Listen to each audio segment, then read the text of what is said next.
കൈത്തളി തിരുവാതിര മഹോത്സവത്തിന് ഭക്തിനിർഭരമായ തുടക്കം. തിരുവാതിര മഹോത്സവത്തിന്റെ ഔപചാരികമായ ഉദ്ഘാടനം മലബാർ ദേവസ്വം ബോർഡ് മെമ്പർ ശ്രീമതി സുധാകുമാരി ദീപം തെളിയിച്ച് നിർവഹിച്ചു. പട്ടാമ്പി നഗരസഭാ കൗൺസിലർ സി സംഗീത അധ്യക്ഷയായിരുന്നു. പട്ടാമ്പി പടിഞ്ഞാറേ മഠം Devaswom trustee board member advocate Sini Shoranur, Ganesh Giri higher secondary school അധ്യാപിക ഡോക്ടർ ധന്യ, അഞ്ജലി സുനീഷ് പെരുങ്ങോട്, വാണി സാജൻ, പത്മജ തുടങ്ങിയവർ പങ്കെടുത്തു. ഉത്സവവേദിയിൽ കലാമണ്ഡലം രേഷ്മ രാജഗോപാലും സംഘവും വിവിധ നൃത്തരൂപങ്ങൾ കോർത്തിണക്കി നൃത്തസന്ധ്യ അവതരിപ്പിച്ചത് കാണികൾക്കേറെ കൗതുകമായി.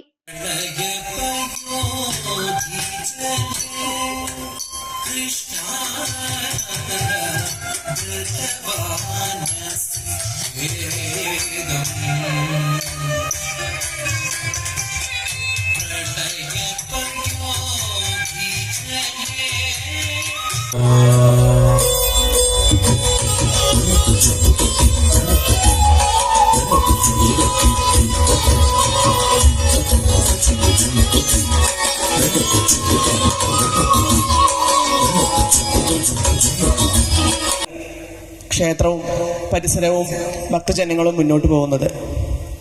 വളരെയേറെ 2000 വർഷത്തോളം പഴക്കമുള്ള ഈ ക്ഷേത്രം, വളരെ പരിപാവനമായ ഈ ക്ഷേത്രം, അതിന് ചുറ്റുപാടും അതിനനുബന്ധിച്ചും ഇപ്പോഴും മനുഷ്യർ തമ്മിലുള്ള ആ ഒരു മനസ്സുകളുടെ അകലം കുറയ്ക്കണമെന്ന് വിചാരിച്ചുകൊണ്ട് കുറേ നല്ല മനുഷ്യരുടെ മനസ്സിൻ്റെ ഒരു പരിശ്രമം കൂടിയാണ് ഇത്തരം തിരുവാതിര ആഘോഷത്തിൻ്റെയൊക്കെ തുടക്കം കുറിക്കുന്നത്.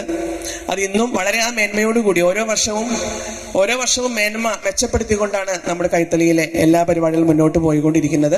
പെണ്ണു കൊതിക്കും പെണ്ണിനെ കൊതിപ്പിക്കുന്ന കനക കടകാഭരണങ്ങളുടെ കമനീയ ശേഖരവുമായി പട്ടാമ്പി പട്ടണത്തിന്റെ കനക കൊട്ടാരം Manukas gold and diamonds, Manukas tower railway ഓവർബ്രിഡ്ജിന് സമീപം, മെയിൻ റോഡ്, പട്ടാമ്പി.